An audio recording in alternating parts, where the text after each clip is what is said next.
Hello and welcome to my first podcast. I'm your host Max Rock, and today you are listening to We Finish What We Start. Today is some kind of odd episode, I would say. It's an episode for me and only for me.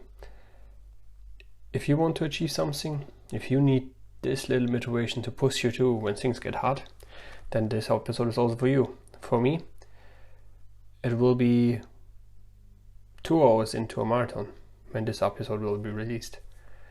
And after 2 hours, probably have run 13 miles, 22, 23 kilometers, things will get harder. So exactly this, Max. You will listen to this at this moment when you're running. Things get harder. Keep reminding, listen to it, and keep pushing. This next few minutes, this part of a motivational quote, this episode will be a mashup of a lot of motivational quotes you like to listen to, you enjoy to listen to, which push you forward.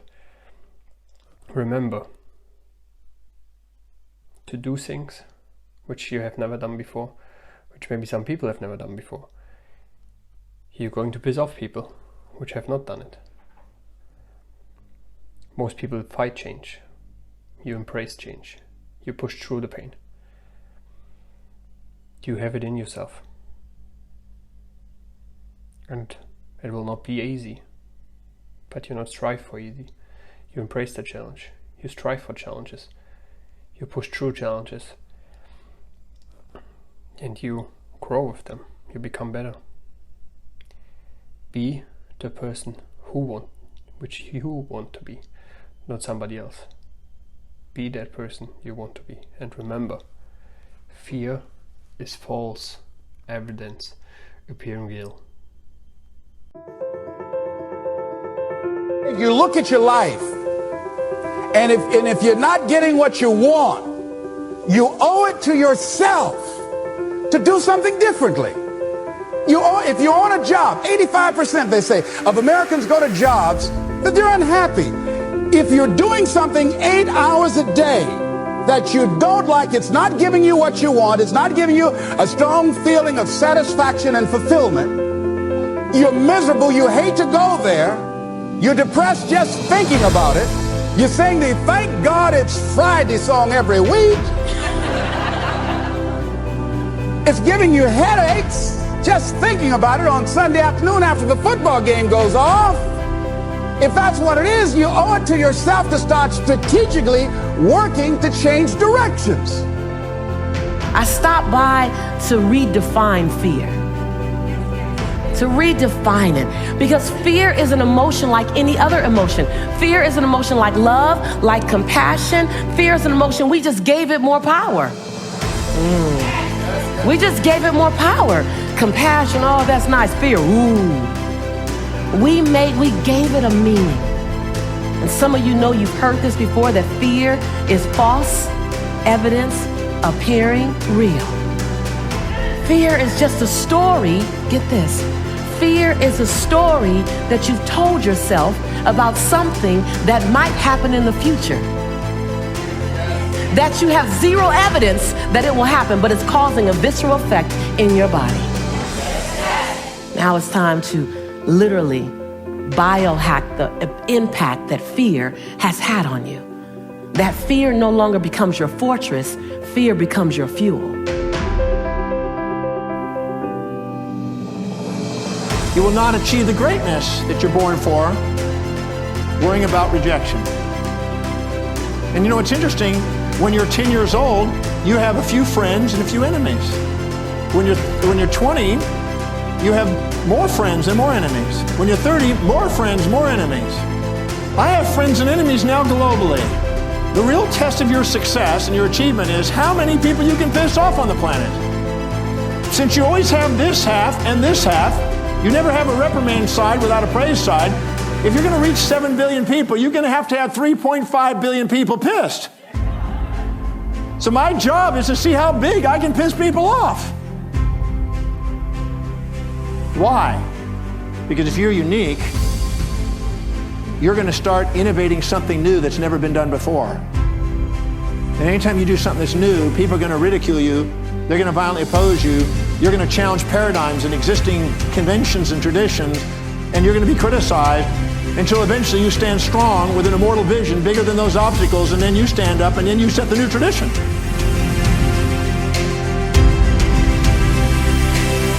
See, but you know what most people will do? Most people will resist change. Most people will fight change as if change would be worse than what they're experiencing. So as you look at your life, you're saying, I'm not getting what I want.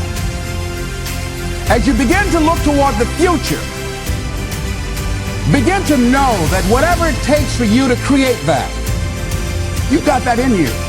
You've got that. You've got genius in you. You've got goodness in you. You've got creativeness in you. If you decide to take the initiative to change the current quality of your life, I say to you that you will find that the universe is on your side, that life is on your side. Now, will it be turbulent? Yes. Will it be easy? No, no. Will you have some opposition? Yes. Will I make a lot of mistakes? Yes. Will I get hurt? Yes. Yes. See, a lot of people won't try anything different in life because they don't want to get hurt. Let me tell you something. It's too much pain to duck. Pain is everywhere. You can hide under here. It will come where you are. Really, if I go back here, pain will come. Hey, Les, come on out. It will come. It's everywhere. Viktor Frankl calls it unavoidable suffering. You can't duck it. But most people spend their life not wanting to deal with the pain of rejection, the pain of defeat, the pain of being disappointed, the pain of losing, the pain of failure, the pain of being criticized, the pain of not being liked, the pain. That's called life. If I want to be free, I've got to be me. Not the me that I think you think I should be. Not the me that I think my wife thinks I should be. Not the me that I think my kids think I should be. If I want to be free, I got to be me. So I better know who me is.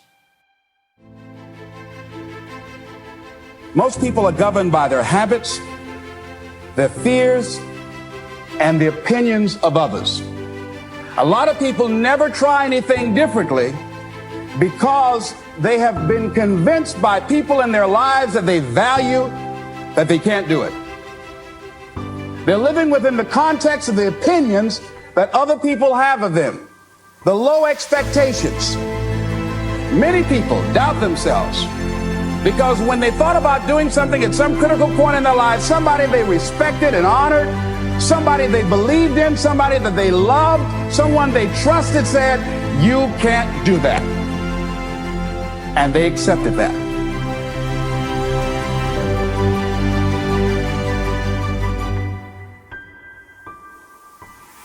Many people are dead now.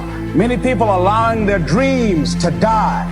Many people are allowing their ideas to lie dormant and collect dust. Many people have all this talent and ability that they are allowing to be buried inside of them, that they will take with them to their graves because they didn't have the courage to be who they are. And I say, as you begin to look toward the future and manifesting your greatness, it's going to take everything in you,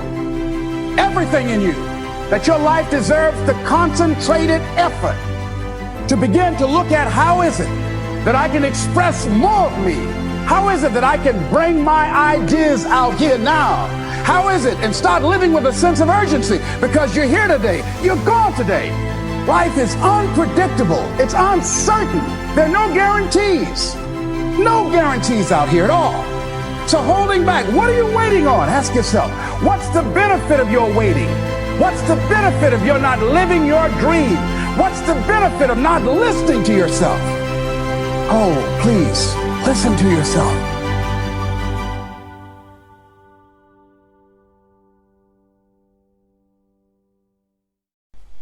Every person with success, with great success, has to go further and farther than anyone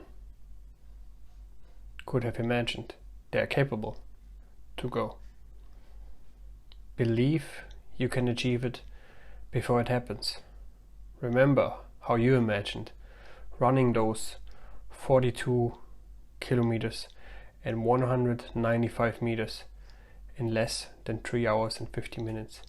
Remember how you look down on your watch, stopping the time, and see what the time is you just achieved. A pace, a distance you wouldn't have seen possible only 12 months ago. You are born to go further, farther, regardless if it's in running or any other area in your life than most people can imagine. Embrace the gifts you have been given.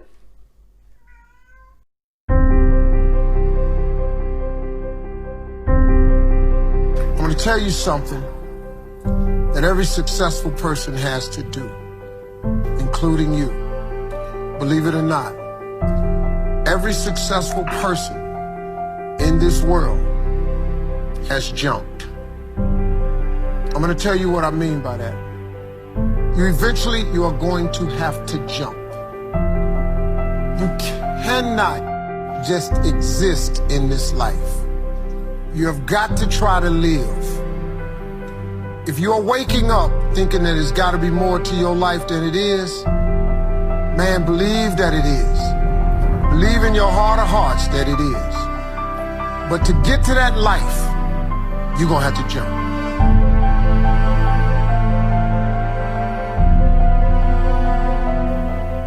Don't you get to the place at the end of your life where you're lying there like Ivan Illich and you ask the question that terrifies me when I think about it. What if my whole life has been wrong? Khalil Gibran said, when you are born, your work is placed in your heart. There is music in you. That music may be in the form of artwork. It may be in the form of putting together a golf course. It may be figuring out a way to raise children in daycare centers. It might be to invent a chip for a computer. It might be to raise horses in Montana or to become a horse whisperer. Whatever it is, you have a connection to it. And the wisdom of the ages, or the wisdom of the sages, is such that whatever it is that you consider to be your music, you've got to let it play. Don't die with your music still in you.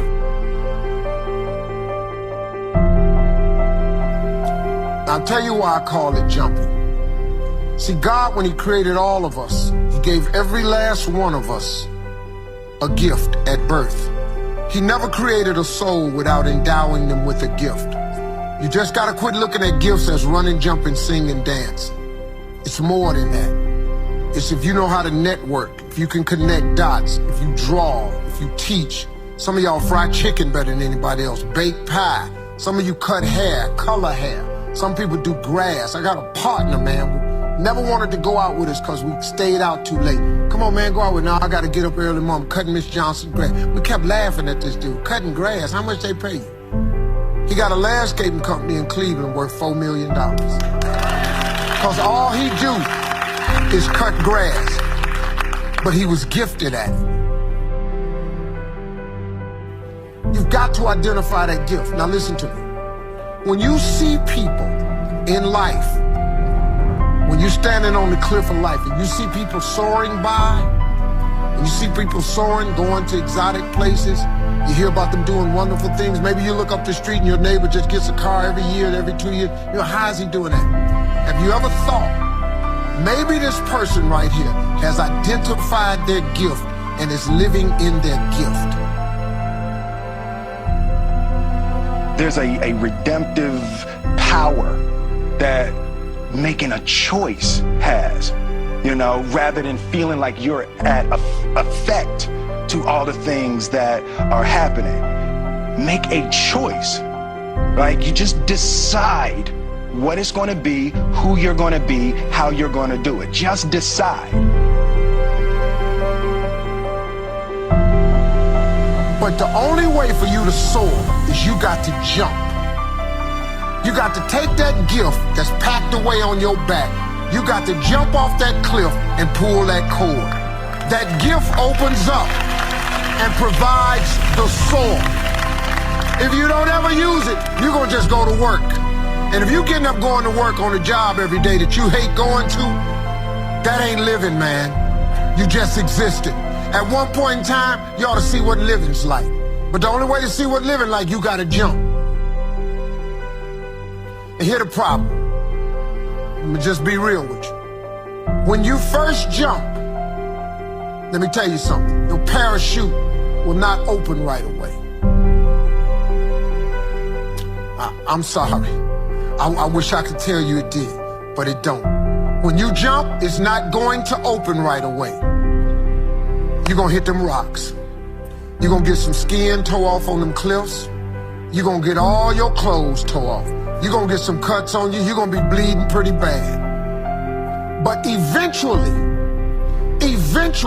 the parachute has to open. That is a promise of God. That ain't a theory, that's a promise. Your problem isn't ideas. Your problem is you don't act on them. You kill them. It's not my fault. It's not anybody's fault. You're doing it to yourself. Stop it. I'm counting on you. You got stuff to do. Now, here's another thing. You can play it safe and deal without the cuts and the tears. And you can stand on that cliff of life forever safe. But if you don't jump, I got another promise I can make you. Your parachute will never open. You'll never know. You'll never know what God really has for you. See, your God has a wonderful life for you. Once again, I'm going to refer to your Bible. Now, you go down there, you memorize these scriptures, you don't apply them to yourself. Your Bible says that he comes to give you life and give you life more abundantly. If I were you, I would jump. Because that's the only way to get to that abundant life. You got to jump, man. You got to take a chance. Now, when I get through talking, there are those of you who discuss this in the car. Well, I got bills, and I got bills. Whether you stay on the cliff or you jump, you're gonna have bills. Well, if I quit my job, I'm gonna ruin my credit. If you got a job, you live in check to check. Even if you got A1 credit, you can't buy nothing else no damn way. At one point in time, man, do yourself a favor. Go see what God really do. God hold you up, man. He ain't gonna let you fall. He ain't bring you this far to let you fall. Do yourself a favor, man. Before you leave this world, before you die, jump. Just jump one time. Just jump. Thank you very much.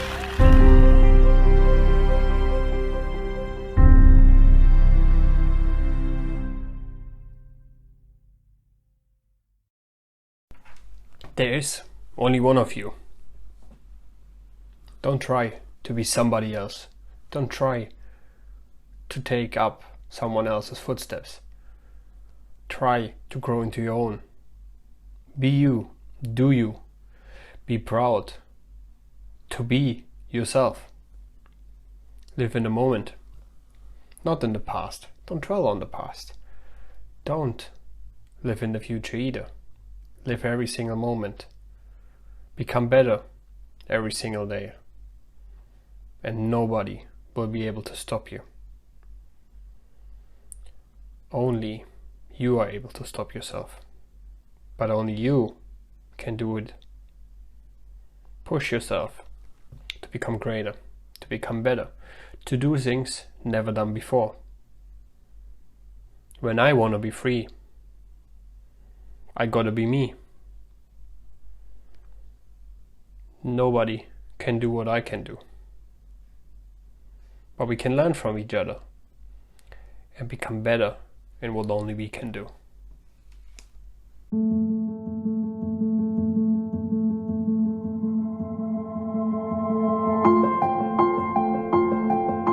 every single blade of grass and every flake of snow is just a wee bit different. They're no two alike, you know. From something small like grains of sand to each gigantic star. Each one was made with this in mind, to be just what they are. How foolish it is to imitate, and how useless to pretend when each one of us comes from a mind whose ideas never end. Do you know there's only going to be one of me to show what I can do? Likewise, you should be really proud that there's only one of you.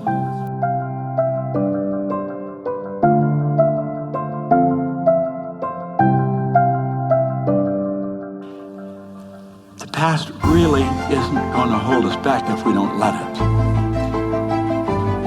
And what we want to do is start to understand there are laws. And we can go start work out an idea to its logical conclusion, in spite of the accumulated testimony of all past experience to the contrary. See, that's what Edison did. That's what Ed Hillary did. That's what Orville and Wilbur did. That's what everyone did that ever done anything of any consequence to improve the quality of your life. That's what you're going to do if you really want to improve. And if you've got the picture, you can do it. There's no end to what you can do. See, we think, oh, she can or he can. I mean, they do. You know, you can. This is your life. You've got to decide, what do you want? Do you know that the only thing between you and accomplishing what you want to accomplish is you? There isn't anything else. It's all you. I don't care what good reason you come up with, but they don't know me. No. In here. It's all in here. Do you think it'll take 10 years? It'll take you 10 years. Think it'll take 10 days? It'll take 10 days. Do you think you can do it now? You'll do it now. Do you think you're going to learn so much more before you do it? Then you're going to learn so much more before you do it. It's just that's the way it is. When you literally fall in love, your intellect, your emotions, your physical, you're in love with what you do. You don't care if people laugh at you. You don't care what other people say. Who the hell cares? I'm not shaping my life based on their opinions. I'm me. I'm only here for a short time. I'm going to do what I want to do. I'm going to make things happen. Doesn't matter what's done. You and I can do it even bigger. We can do it better. We can do it better than it's ever been done. People ask me, who's doing what you do? Nobody. Nobody can do what I'm doing. There's only one me. If I want to be free, I've got to be me. Not the me that I think you think I should be. Not the me that I think my wife thinks I should be. Not the me that I think my kids think I should be. If I want to be free, I got to be me. So I better know who me is. There's nobody can do what I do. You say, well, Sandy's doing... No. Sandy's doing what Sandy does. Bob's doing what Bob does. I can't do what she does. She can't do what I do. Now, we can learn from one another, but let's understand no one can do what you do. There's no one. You want to be really happy that you are unique in all the people in the world. There's only one you.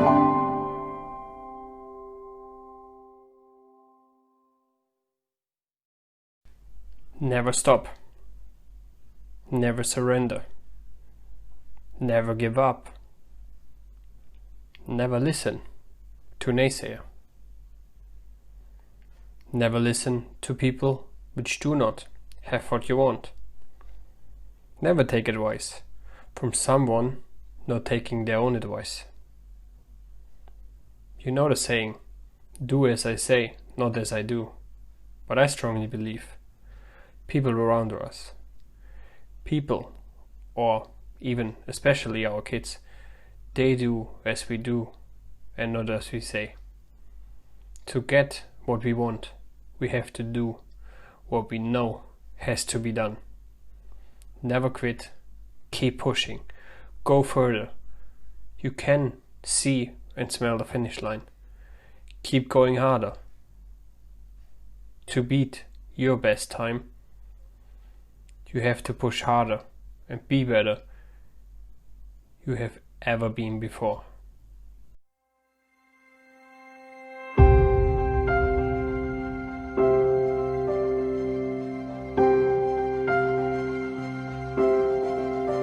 Joan Baez says that the antidote for despair is action. Lisa Nichols says the prescription for success, hey, is the same thing, action. So, number one, I was willing to do that thing that no one else wanted to do. I was willing. Are you willing every day, no matter how smart you are, how brilliant you are you willing to get up, know everything about some things and nothing about anything else? See, I was willing to live in what I call duality. You might want to write that down. I was willing to live in a constant duality. I was willing to be brilliant and in the same 60 seconds be clueless.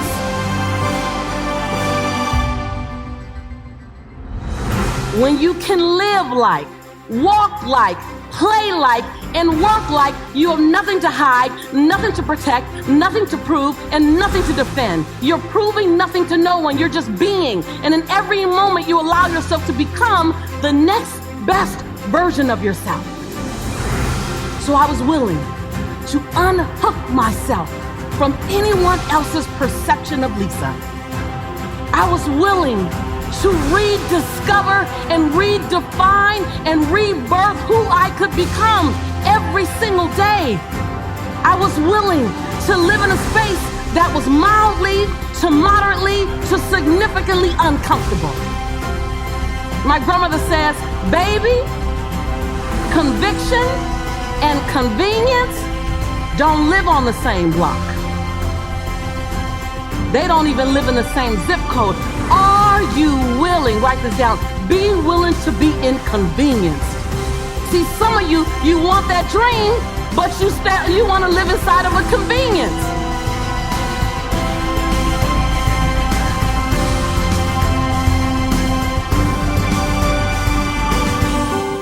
He told the guy, he said, when you want to succeed as bad as you want to breathe, then you'll be successful. I don't know how many of y'all got asthma in here today, but if you ever had an asthma attack before, you short of breath, SOB, shortness of breath, you wheezing. The only thing you trying to do is get some air. You don't care about no basketball game. You don't care what's on TV. You don't care about nobody calling you. You don't care about a party. The only thing you care about when you're trying to breathe is to get some fresh air. That's it. And when you get to the point where all you want to do is be successful as bad as you want to breathe, then you'll be successful. And I'm here to tell you, number one, that most of you say you want to be successful, but you don't want it bad. You just kind of want it. You don't want it badder than you want to party. You don't want it as much as you want to be cool. Most of you don't want success as much as you want to sleep.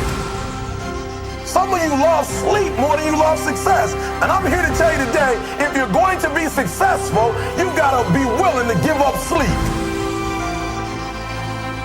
You got to be willing to work off for 3 hours of sleep, 2 hours. If you really want to be successful, some days you're going to have to stay up 3 days in a row. Because if you go to sleep, you might miss the opportunity to be successful. Superpowers, what are they? They are the things that make you and you and you and you. How do you know what they are? Okay, just close your eyes for a moment and think about something you love to do. You just love it. Like time stops when you do it. It can be gardening, it can be shopping, it can be playing with your kids, whatever. So for me, it's playing with my little nephews. They're 5 and 1, they're adorable. Now I want you to think about not what exactly you're doing, but the qualities that come out of you so naturally while you're doing that thing. So for me, it's love, it's compassion, it's nurturing, it's creativity, it's wisdom, it's presence. That's who you are. You can open your eyes. Those qualities that come so naturally to you are who you are. You know, I've coached people for over 11 years, and I'm always amazed at how people don't realize what their gifts are because they come so naturally. So many of you right now are taking your gifts for granted. You don't think they're gifts because they come so naturally. I like to say God puts our gifts so close to us so they're easy to find, but it's the last place we look. Every single day, in every walk of life, ordinary people do extraordinary things. Ordinary people accomplish extraordinary things. Many people will leave the universe without a trace. No one will know they were here. And in fact, under their name, we could put under there, not used up. Will anybody know that you came this way? What contribution are you giving? What will you leave? What will be different because you came this way? Someone once said that life is our gift to us, that God has given us, and how we live our lives is our gift to God. What kind of gift are you formulating? Is this a gift that you like to take back and do something else before you turn it in? Think about that.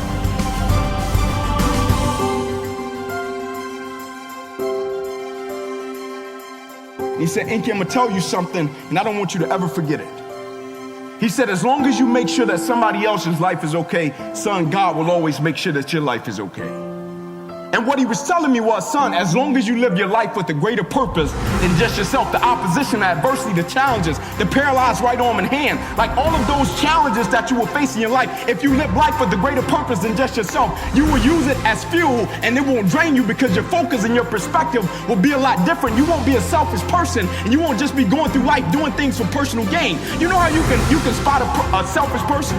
They give up at the first sign of adversity. Because when a person gives up at the first sign of pressure and adversity and a challenge, you can't be thinking about anything except yourself. Because when you think about sacrifices that others have made for you, it's almost impossible to give up. She said, baby, she said, I don't know if you know, but you were built from the best. She said, so I need to remind you that quitters never win and winners never quit. She said, your grandparents, see, they had a hard life. And they many times wanted to stop. But they didn't because quitters never win and winners never quit. She said, your grandparents, baby, they didn't have laptops and cell phones. They didn't have cars. They worked sometimes in the fields until the fingers burst and with blisters, and their feet burst with blisters, and they wanted to stop, but they didn't because quitters never win and winners never quit. She said, so honey, I don't know if you thought you had the option of quitting. And she said, but grandma need to tell you, you need to take that option off the table. Because that's not who you are. That's not what you're built of.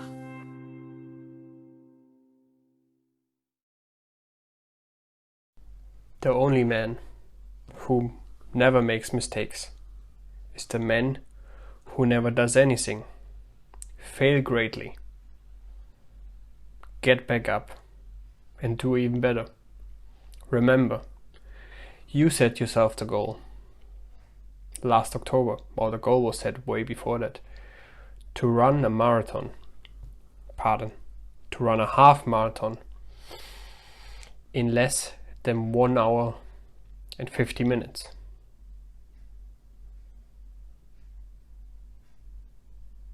You run this particular half marathon in 1 hour, 52 minutes and 52 seconds.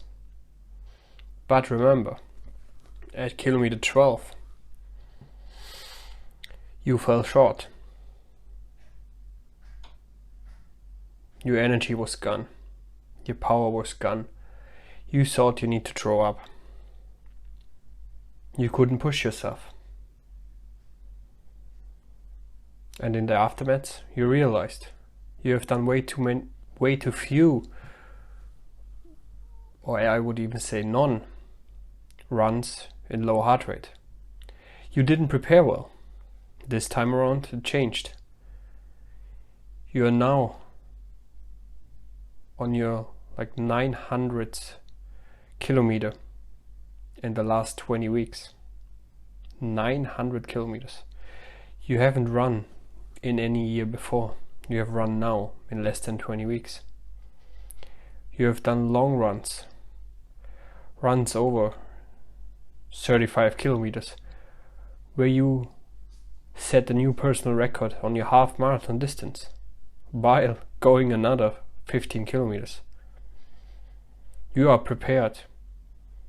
You added more carbs leading to this race.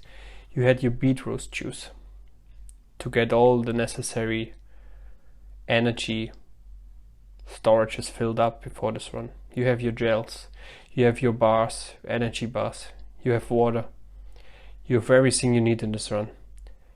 It's only you who needs to push to make everything possible.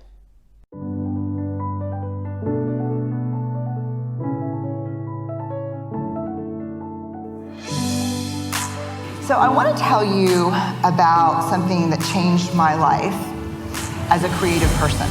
And it's a quote from Theodore Roosevelt, and it has completely, I know it sounds cheesy and cliche to think a quote can change your life, but sometimes when you hear something, when you need to hear it and you're ready to hear it, something shifts inside of you. And this is the passage that changes my life. It's not the critic who counts. It's not the man who points out how the strong man stumbles or where the doer of deeds could have done it better. The credit belongs to the person who's actually in the arena, whose face is marred with blood and sweat and dust, who, at the best, in the end, knows the triumph of high achievement, and who, at worst, if he fails daring greatly. I think when you feel stuck or dissatisfied in your life, it's a signal. And it's not a signal that your life is broken. It's a signal that one of your most basic needs are not being met. Your need for exploration. Everything about your life, about your body, grows. Your cells regenerate, your hair, your nails, everything grows for your entire life. And your soul needs exploration and growth. And the only way you'll get it is by forcing yourself to be uncomfortable. Forcing yourself to get outside. Out of your head, thank you. If you're in your head, you're behind enemy lines. That is not God talking, okay? It's not. In fact, if I put a speaker on it and we broadcast what you say to yourself, we would institutionalize you. You would not hang out with people that talk to you the way you talk to yourself. So get out of your head.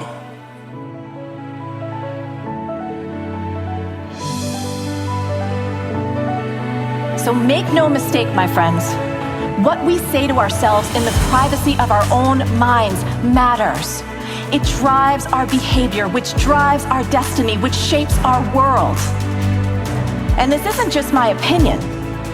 Our entire culture has been transformed by people who believe and behave like everything is figure-outable. Think about the Wright brothers. If they hadn't believed human flight was possible, they wouldn't and couldn't have spent even 1 minute trying to figure it out. If the suffragettes hadn't believed women's voting rights were possible, they wouldn't and couldn't have spent even 1 minute working to make that a reality. And what we need now, more than anything else, is people who believe in what's possible. I spent the last 12 years studying vulnerability, and that quote was everything I know about vulnerability. It is not about winning, it's not about losing, it's about showing up and being seen. This is who I want to be. I want to create. I want to make things that didn't exist before I touched them. I want to show up and be seen in my work and in my life. And if you're going to show up and be seen, there is only one guarantee, and that is you will get your ass kicked. That is the guarantee. That's the only certainty you have. If you're going to go in the arena and spend any time in there whatsoever, especially if you've committed to creating in your life, you will get your ass kicked. So you have to decide at that moment, I think for all of us, if courage is a value that we hold, this is a consequence. You can't avoid it. So vision. Vision is key, you guys. Vision is key. That dream that you just reminisced about, that dream that you thought about when I asked you to close your eyes and think of your dream, that dream is valid. Your dream is valid. Your dream is necessary. There's a reason why you have that burn in your belly and that desire in your heart. There's a reason why you're so passionate about it. It's your purpose. It's what you were created and designed to do. When you were in your mama's womb and you were being knitted together, that was being knitted into your DNA. So that dream is valid. Don't ever lose hope or focus for that. Your dream is valid. Inside every one of us is an unrealized well of potential. What untapped brilliance is sitting in this room right now or watching online? Is the woman that will find the cure for cancer giving up on her dream because she doesn't think she can get into med school? Is our next Picasso putting his paints in the attic because when he was 8 years old, his teacher said, "You have no talent"? Is a single mom letting go of the idea of going back to school to get her degree so her kids can have a better life? You might not think you can hack possibility. Neither did J.K. Rowling when she thought of the odds of making a living as a writer. But she went on to create Harry Potter and became one of the most successful authors of our time. Or 15-year-old Jim Carrey living in a van. He just wanted to make it in Hollywood. And even though he didn't have the money, he wrote himself a $10 million check for acting services rendered. Hacked his way there. What about that 108-pound little girl who someone said, "You'll never make it as a firefighter," who gets to go on and become a captain and have the privilege of leading 18 girls? You are magnificent. And what makes you magnificent is everything you've previously believed is wrong with you. So think of it like this. For most of your life, you live out your existence here in the middle of the chain of human experience where everything is normal and reassuring and regular. But failure catapults you abruptly way out over here into the blinding darkness of disappointment. Success catapults you just as abruptly, but just as far, way out over here into the equally blinding glare of fame and recognition and praise. One of these fates is objectively seen by the world as bad, and the other one is objectively seen by the world as good, but your subconscious is completely incapable of discerning the difference between bad and good. The only thing that it is capable of feeling is the absolute value of this emotional equation, the exact distance that you have been flung from yourself. And there's a real equal danger in both cases of getting lost out there in the hinterlands of the psyche. But in both cases, it turns out that there is also the same remedy for self-restoration, and that is that you have got to find your way back home again as swiftly and smoothly as you can. And if you're wondering what your home is, here's a hint. Your home is whatever in this world you love more than you love yourself. So that might be creativity, might be family, might be invention, adventure, faith, service, might be raising corgis, I don't know. Your home is that thing to which you can dedicate your energies with such singular devotion that the ultimate results become inconsequential. So the question I want to leave you with today is this. What would you do if you held this idea to be true? What would you create, or heal, or transform, or transcend? Who might you become? Because if we start to think about our creative challenges, and our life challenges, and our collective challenges in this way that everything really is figure-outable, it all starts to change. We go from feeling defeated and overwhelmed and broken to feeling courageous and capable and full of hope. I believe we must teach this to ourselves and to each other and to our children and to our children's children. Because there will be moments in your life when an opportunity is presented to you to do something or say something or change something. And I want you to make a promise to yourself right now that from this day forward, you won't waste one more minute of one more day saying to yourself, I don't know how to do that. Or I don't know if I have what it takes to be that. Because you and I both know in our heart of hearts, yes, you do. You are divinely blessed and infinitely capable. And there is no fate, no circumstance, no situation that can hinder the unstoppable power of your human soul.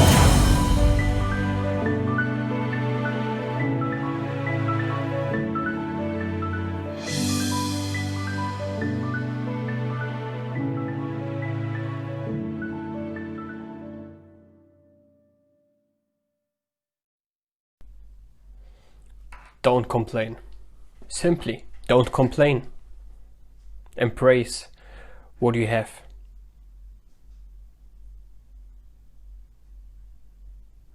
And what is given to you. This year, particularly this year, with all the stuff going on in the world, not being able to travel, you have already embraced this as a gift. You've been home with your boy, can spend every day, bring him to bed, wake up with him, and spend several hours during the day with him. Things you hadn't been able to do if the world would have been different this year. Your official marathon has been cancelled. This didn't stop you. You just made your own marathon. In your front. You're going the same. You will take the same elevation gain. You don't make it easier for yourself. You keep making it the same. When not even harder. You will push yourself. You embrace this challenge. And you will embrace many more. Running this particular first marathon under 3 hours and 50 is only the stepping stone. You know you can go much further. But what you also can do, you can go much faster in this particular distance. This might be, and this will be, your distance. You will embrace and increase your speed, and you will be running many more, many bigger marathons after this. So don't complain. Keep pushing, because the pain you currently suffer is necessary to get where you want to go. I will bet that every complaint in your life really represents a racket. That you have that about which you are complaining in your life because it somehow makes you right. You watch the way people use their illnesses. You watch the complaints that people have about their work, about their jobs. Most people's complaints about their work, about their jobs are a racket which enables them to avoid the domination of their job like an opportunity. See, if your job showed up like an opportunity, like the possibility of making a difference, like the possibility of making a contribution, if your job showed up like a space of freedom in which to express everything that you had, everything that you were, then you'd have to be responsible for the opportunity your job is. But as long as you can say they and it and the boss and the circumstances of your job and they don't listen, I say that that's a racket. And I'm inviting you to take a look at your complaints like a racket. The complaints about our work, for the most part, help us to avoid the domination, help us to avoid the responsibility of the opportunity which our work is. You know, I know in your relationship you're saving something. You don't give everything you got. You're saving a little bit. Because someday, the guy's going to come on the white horse. And when the guy comes on the white horse, then you're going to give everything.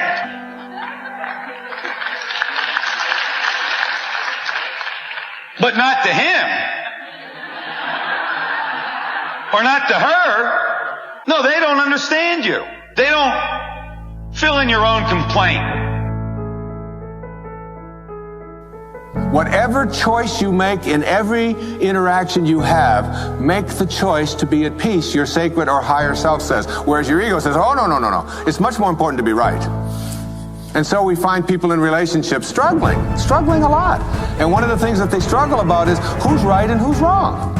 Most of the fights that you have in your relationships really basically, oftentimes you forget the details, but it's basically about who's right and who's wrong. But I say that lets you off the hook. That helps you to avoid the domination of the responsibility of holding your relationship as an opportunity to express yourself fully and totally. See, if only she, fill in the blank, that's your racket. And when we get authentic about the kind of beings we are, the kind of beings that we see ourselves to be when we want to be authentic about it, is a racketeer. And the racket is whatever it is you're complaining about. You're too old. Being old's a racket. So I'm inviting you to stand in the possibility that if you want to be authentic about yourself and take an honest look, what you're going to see is a racketeer. And that's what life's about. The being of human beings leaves human beings as racketeers. We've got this racket, and like all racketeers, we expect the payoff from the racket. The racket, the payoff is we get to be right. Your racket lets you be right, or it allows you to make somebody wrong. Lots of people in their 60s are still making their parents wrong, still making their upbringing wrong. People would rather be right in their relationships than love. You know what he did? Whatever he did is more important than love.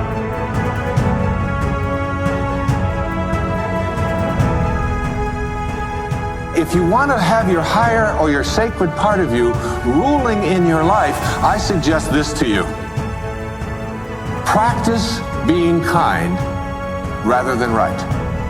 When you have the choice, and you have the choice in your relationships with your spouse and your ex-spouse, with your parents, with your grandparents, with your in-laws, with strangers on the freeway, with flight attendants, with waiters, with whomever you interact, if you can just subdue this ego part of you which says, it's important for me to be right, which will introduce you to stress and anxiety and fear and so much of the stuff that I talked about earlier, and instead say, how can I suspend this part of me and allow the part of me that wants to be at peace, that wants to be happy, that wants to be fulfilled. And if I said to you, I'm going to give you a magic wand, and with this magic wand, I am going to allow you to just wave it and get anything that you want. Whatever you want. You can have this, you can have this car, you can have these nice clothes over here, you can have this home, whatever it is. Or I said to you, in lieu of that, I'm going to give you another wand, and you can wave this, and for every moment for the rest of your life, you'll be at peace. Whatever comes along, you'll be able to choose peace. And basically, we know that we're only here for a very short time. And being able to choose peace, which is what the sacred part of you begs you, the higher self. Once you get that, you begin to shift away, and you stop telling yourself that the people who are close to me, in relationship with me, are the people who don't belong there.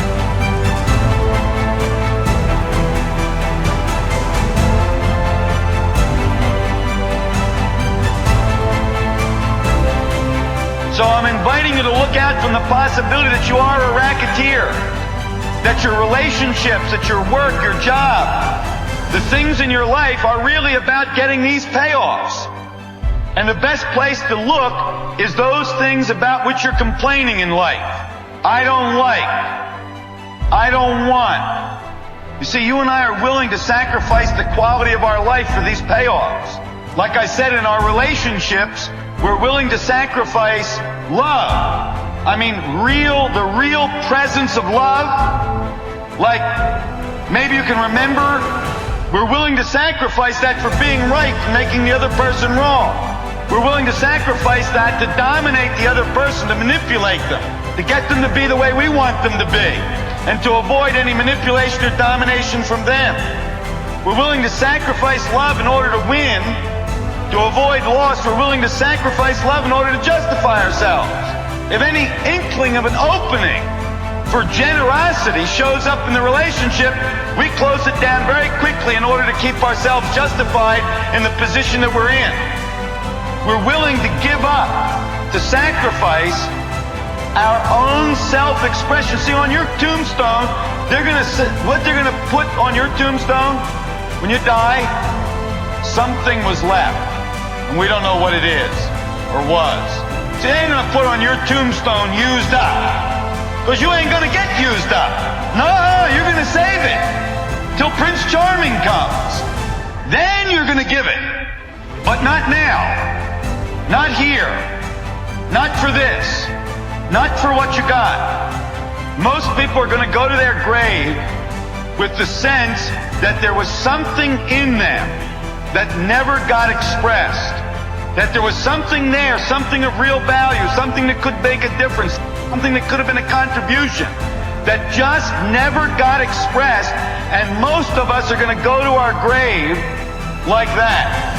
Because you see, we're willing to sacrifice being used. I don't mean being used like I was speaking about before. I mean being used by being used, I mean using ourselves. Most of us are willing to sacrifice our own full self-expression for the avoidance of responsibility, to avoid the domination of taking on life like an opportunity. Most people are happy to give up their happiness. People don't have any problem sacrificing their happiness, not as long as they can be right. See, I say any place in your life where you are unhappy, I'll bet that right there you're being right or making somebody or something else wrong. You've exchanged your own happiness for being right or making somebody or something else wrong. Okay.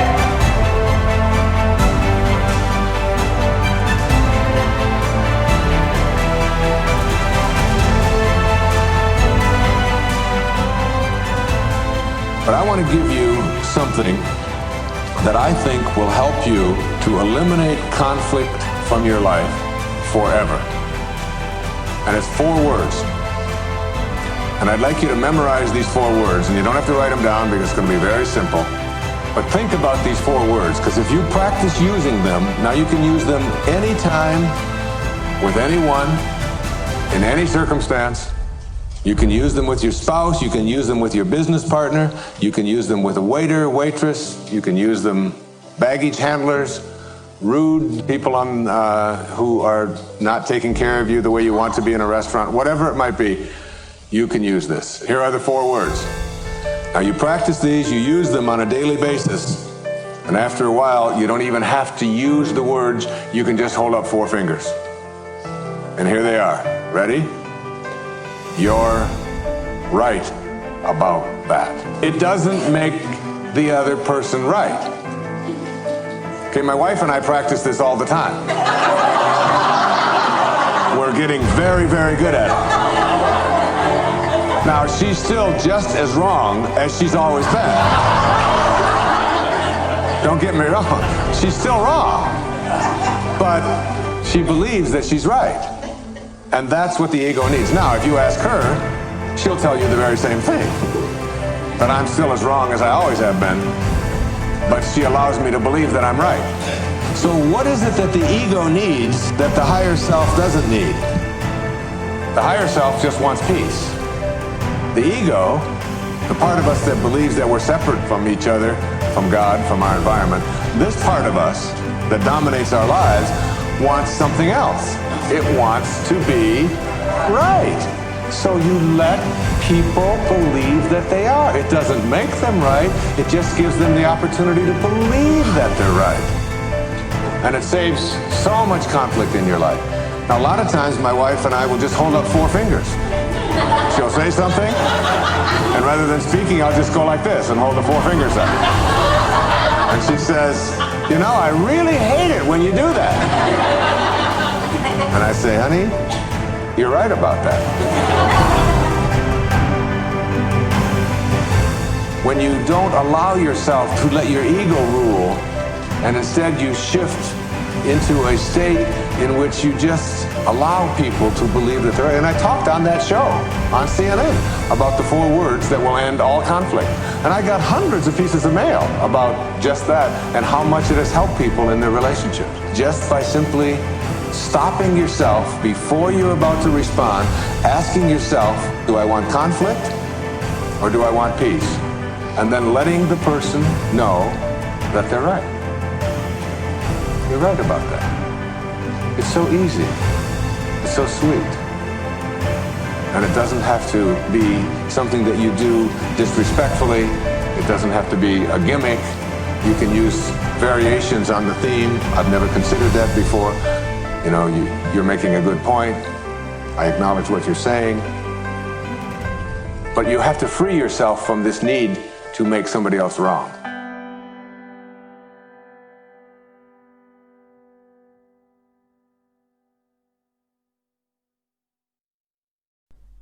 It is your challenge, nobody else's. Remember, as I said earlier, starting with kilometer 12, you struggled. You struggled, but you know, you don't stop. You have been overtaken. I think there's one guy over and over again this mountain. Why did you? Because he stopped running. He walked. And then he went back running. And every time he ran very quick because he overtook you again. But then he walked. And you could keep your pace. And at the end, you could even increase your pace by being challenged to do so. So you know you can. And through the struggle, not being able to beat your time in your last half marathon, you realized, or especially you couldn't stop thinking of it,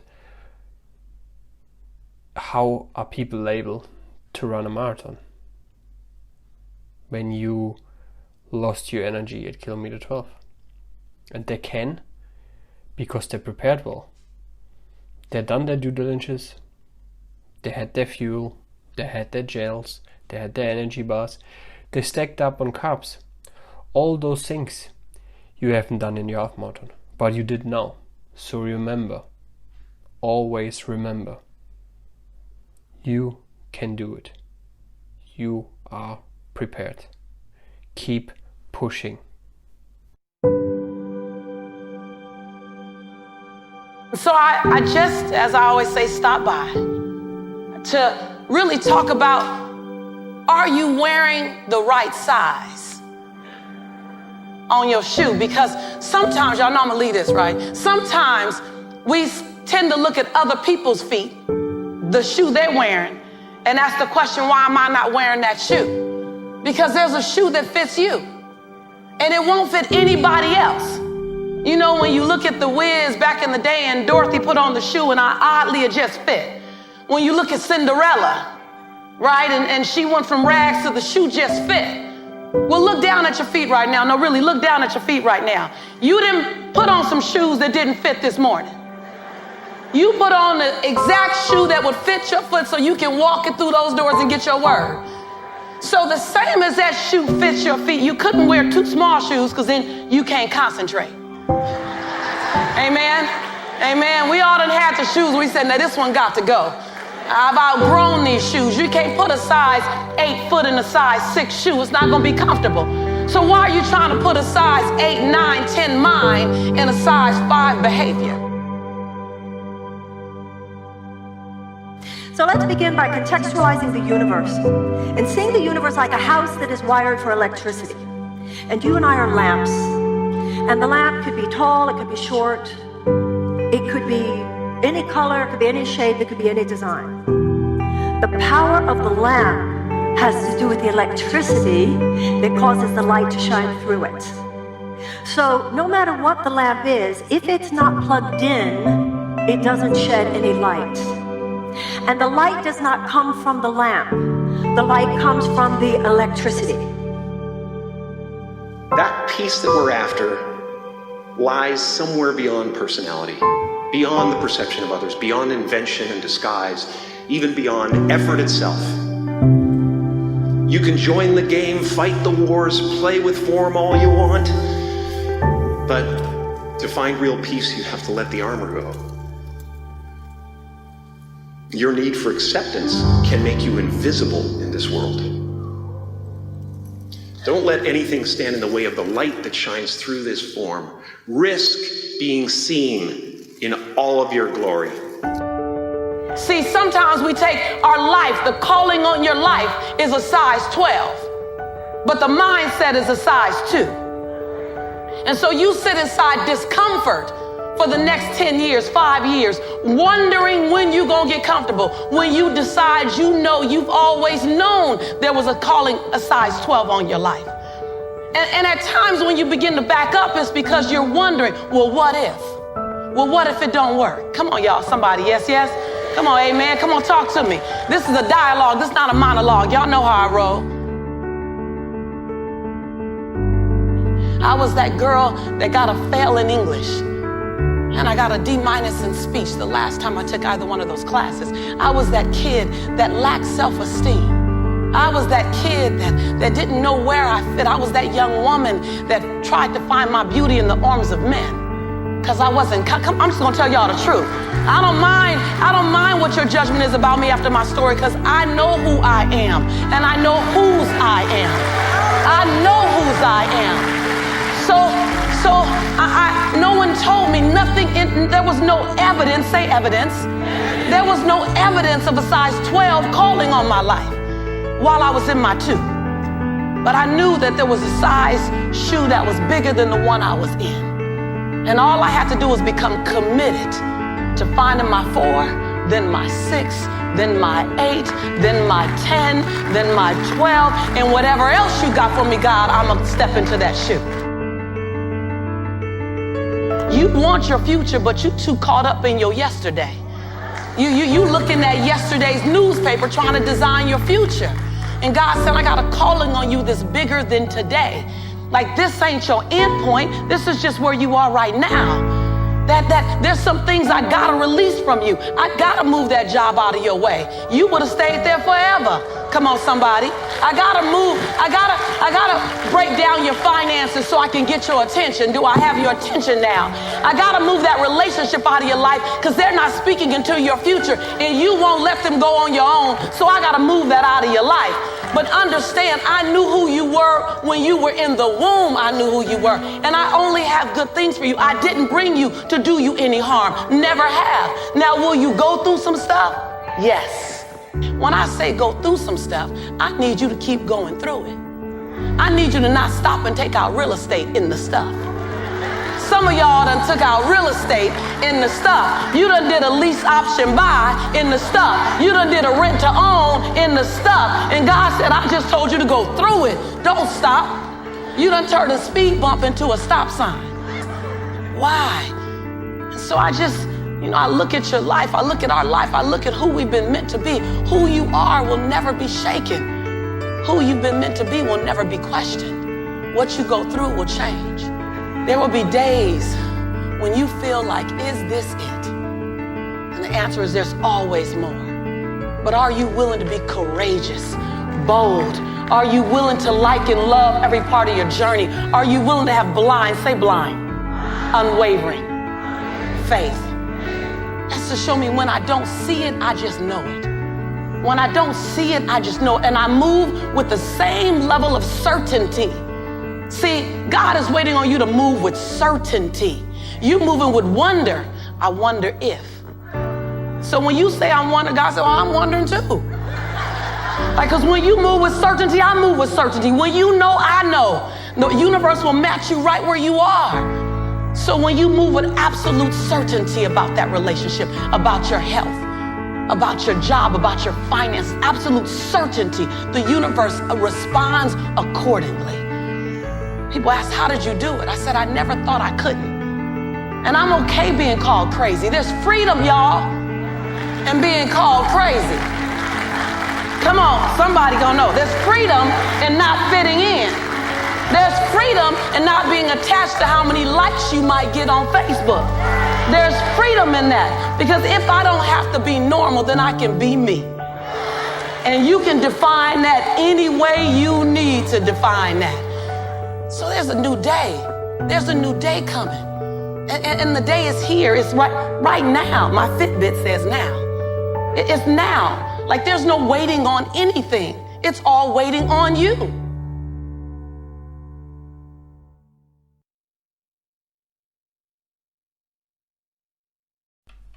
Have the courage to dare greatly. Don't regret what you haven't done. Simply do it anyway. The greatest doers must also be the greatest dreamers. Fear is a reaction. It's a reaction of something unknown to us. Something we haven't lived through yet. But it's something we can overtake. Because everything we have overtaken in our entire life, we have not experienced before. So courage, on the other hand, is a decision to keep believing in our ability to move forward and do the things we have never done before. Because there's so many things in our life, we do them for the first time. And no master has not failed. We have to suck at things to become great at them. Keep pushing.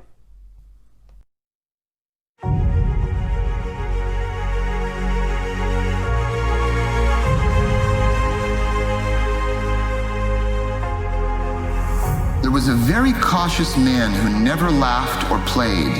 He never risked, he never tried, he never sang or prayed. And when one day that he passed away, insurance was denied. For since he never really lived, they claimed he never died. Sidney Smith once wrote, "A great deal of talent is lost to the world for the want of a little courage." When you go before your Creator, God will ask, "Where are your wounds?" And if you reply, "I have no wounds," God will ask, "Was there nothing worth fighting for?" When you look back on your life one day, you will not regret what you've done nearly as much as what you haven't done. And what you haven't done will be because of fear. Fear is not your enemy. Fear is your friend. Fear reminds you that you have not arrived to the top of the mountain, that you are still climbing with the rest of us. Fear is your friend. What have you allowed it to do in your life? Some of you have allowed fear to have you stand on the edge of your greatness and look like you're about to jump into a game of double dutch. Okay, hold on. Keep turning, hold on. I'm about to jump in right now, hold on. I gotta wait till the kids graduate from high school. Come on, y'all, you gotta say yes when I say it. Hold on, I'm about to jump in. I'm about to jump into my greatness. I just gotta wait till I earn more money. Hold on. Come on, you guys. Hold on, I'm about to jump into my greatness. I have to lose a little weight. Hold on. That was just me? No, come on. I'm about to jump into my greatness. Hold on, I gotta wait till the right time. Like, and all of a sudden you see life is turning, going, hurry up, jump in. We want you to play with us. And you're going, hold on, I'm about to get it all together. And fear is that thing that has you constantly rocking back and forth. Yes? Yes. Well, I just came by to inspire you to jump. I came by. Fear is the willingness to hold concern, question, and doubt in one hand. But courage is the willingness to hold passion in the other.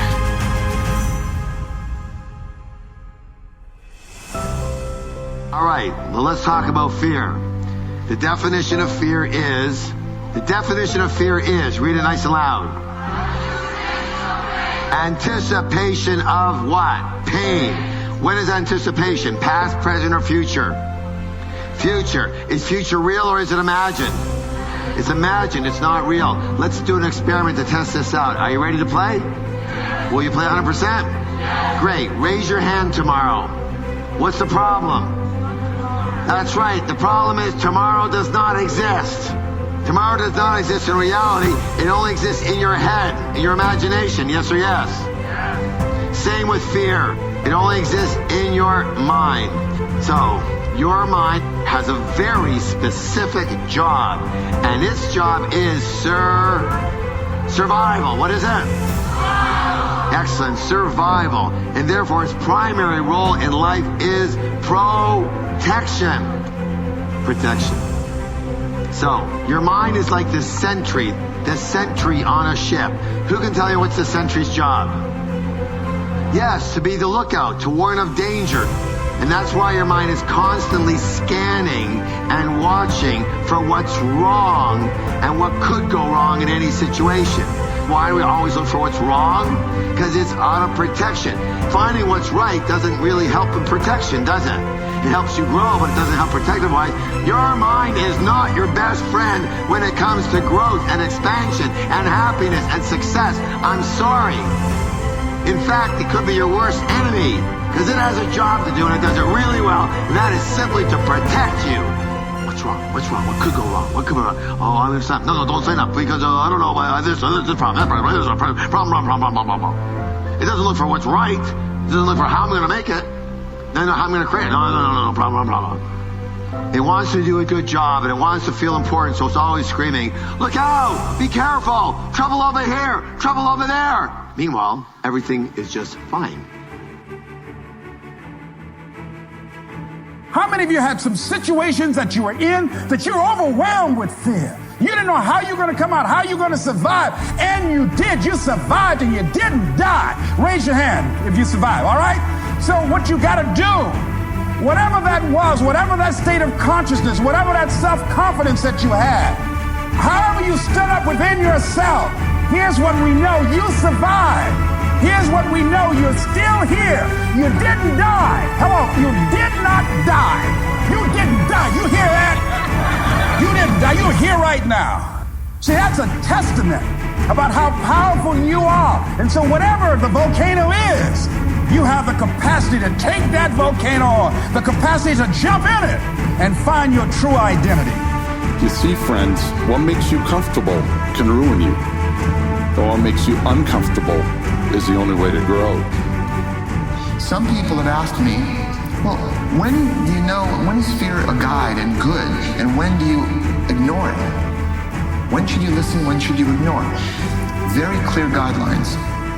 When you fear something objective, fear or risk to the physical body, when you may be injured or killed in a situation, listen to the fear. It's going to guide you. Maybe it's telling you you need to prepare more. You need to take caution. You need to stay very alert. That's when you listen to fear. When there's a risk to your physical body, that's objective fear. When you have subjective fear, and the fear is psychological, I'm afraid of being embarrassed. I'm afraid of being ashamed. I'm afraid of being ridiculed. I'm afraid of looking like a fool. That's when you cut through it and do it anyway. That's where the growth lies. Courage is not the absence of fear. It's the conquering of it. You can't even show courage unless you're afraid. And the greater the fear before you do something, the greater the elation and the expansive growth afterward. Guess what? You're going to make some mistakes. You're going to make a lot of mistakes. Guy said this, and it's true. He said, the person who has never made a mistake hasn't done anything. And you're going to make some mistakes if you want to do something out here. You're going to fall flat on your face. You're going to be criticized when you come out into the arena called life. You're going to feel awkward and stupid and dumb sometimes. It goes with the territory. But it's okay. So I just stopped by to ask, are you willing to redesign and to up-level the design, the experience called you? What would you do if you knew you couldn't fail? How big would you play if you knew that you could survive any heartbreak, any breakdown, any betrayal? What would you do if the things that you were afraid of you knew were absolutely nothing? They were all opportunities for you to get stronger in your faith, stronger in your resiliency. What would you do? Who would you love? How big would you play? Where would you leap? And the bigger question is, how would the world benefit differently? How would the world benefit differently because who you've decided to be? How would the world be a better place to live because fear didn't have you standing on the edge? What would you do if you were told that you get to do it afraid? that you don't have to wait for the fear to leave, that when you get in action, the fear has to dissipate into the nothingness that it always was.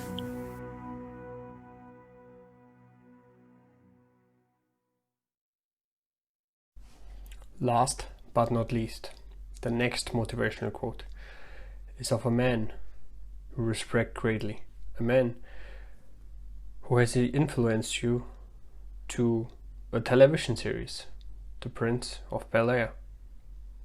Will Smith is a person you always look for motivation. Some of the things he has said: stop letting people who do so little for you control so much of your mind, feelings and emotion. Fear is not real. It is a product of thoughts you create. Do not misunderstand me. Danger is very real, but fear is a choice. Don't chase people. Be yourself. Do your own thing and work hard. The right people, the ones who really belong in your life, will come to you and stay for good.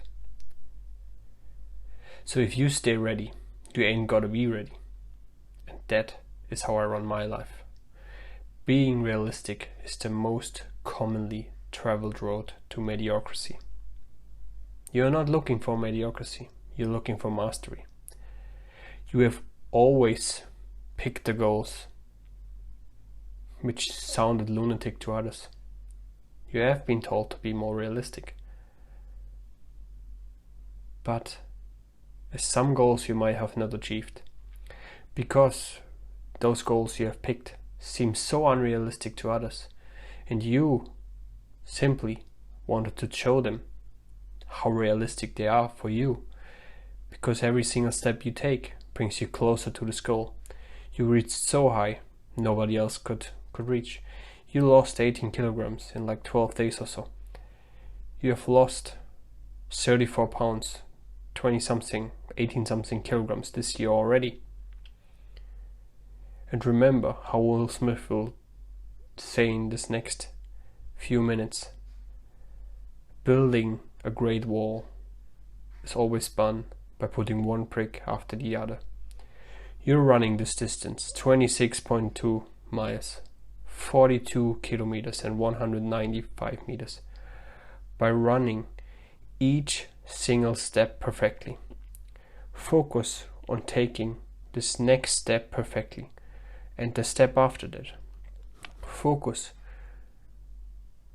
for the next 60 minutes or so on running a perfect kilometer, a perfect mile, to beat your record every single kilometer. Push harder, go further, and never stop.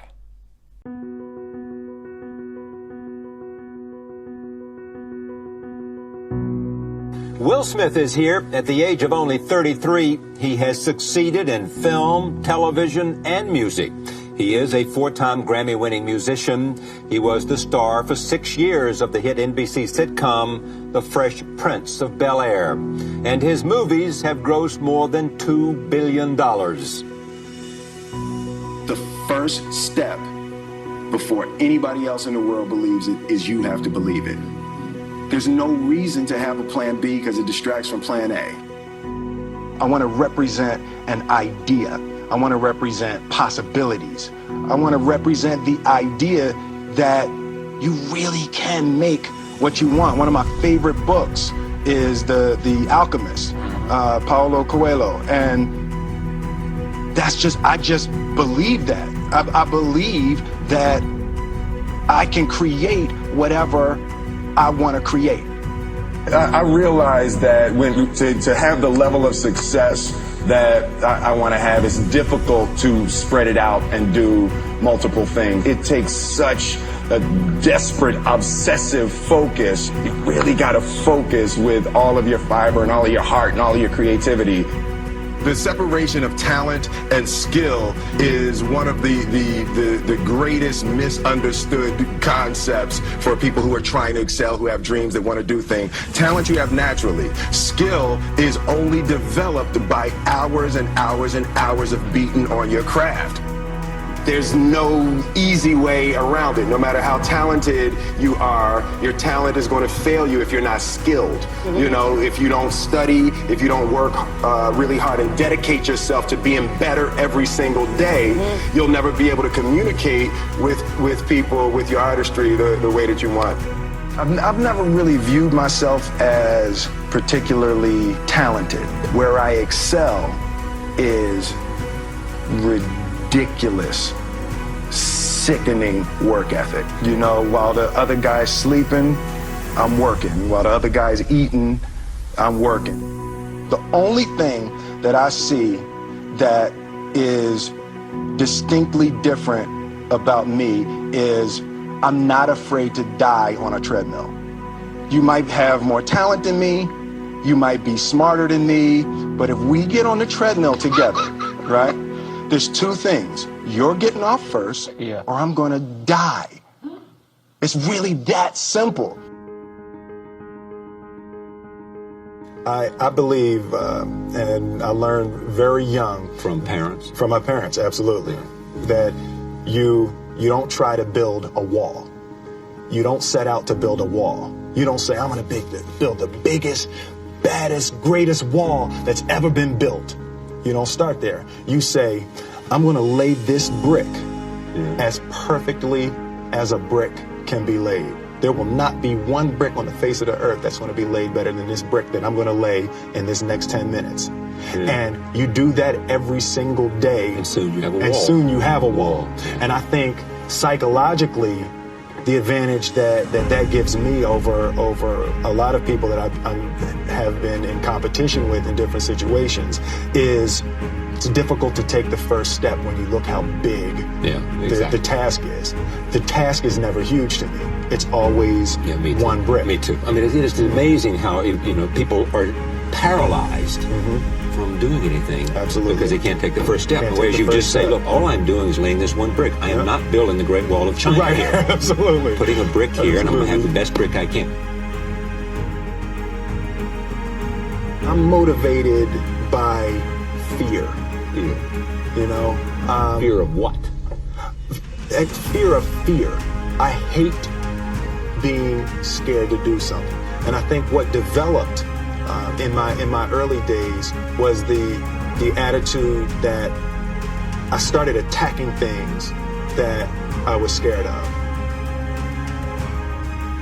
God placed the best things in life on the other side of terror. On the other side of your maximum fear are all of the best things in life, you know? Like there's a redemptive power that making a choice has, you know, rather than feeling like you're at effect to all the things that are happening. Make a choice. Like you just decide what it's going to be, who you're going to be, how you're going to do it. Just decide. And then from that point, the universe is going to get out your way. I just believe that. A few months ago, I said that I believed that if I chose to, I could be the president of the United States. And I think as I've had a chance to intellectualize why I said that. And I think that there's a certain delusional quality that all successful people have to have. You have to believe that something different than what has happened for the last 50 million years of history. You have to believe that something different can happen. And I think that's a huge part of me. And I say to my friends all the time, and we laugh about it, I truly, honestly, as I sit here before you right now, as honestly as I can say it to you, I truly believe that I could be the president if I wanted to. Greatness is not this wonderful, esoteric, elusive, God-like feature that only the special among us will ever taste. You know, it's something that truly exists in all of us. sitting with Ali, sitting with Nelson Mandela. It's very simple. This is what I believe, and I'm willing to die for it. Period. It's that simple. I know who I am, and I know what I believe. I know who I am, I know what I believe. That's all I need to know. And that's all I need to know. So from there, you do what you need to do. You know, and I think what happens is we make this situation more complex. You know, the normal among us make it more complex than it has to be. Because we're looking for complexity. There's got to be something complex to understand. It can't be that easy.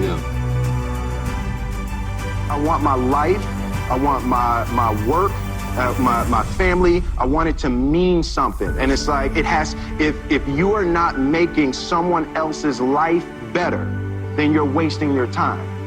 You know, like your life will become better by making other lives better. I want to do good. I want the world to be better because I was here.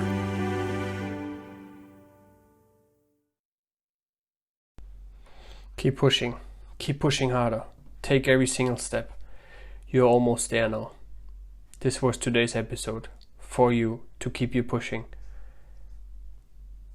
For those 26.2 miles, for those 42 kilometers and 195 meters. Keep pushing. You have done so great. You can keep going, and keep going. And remember how much you have done for this. Keep pushing yourself towards your goal. Keep running. Your muscles are still able to do it. You're only at 40%. Push yourself. Pain is temporary. Results are for the eternity. Keep pushing. And now listen to your special playlist. First Marathon 2020. Thank you for listening. I'm your host Max Röck, and until next time.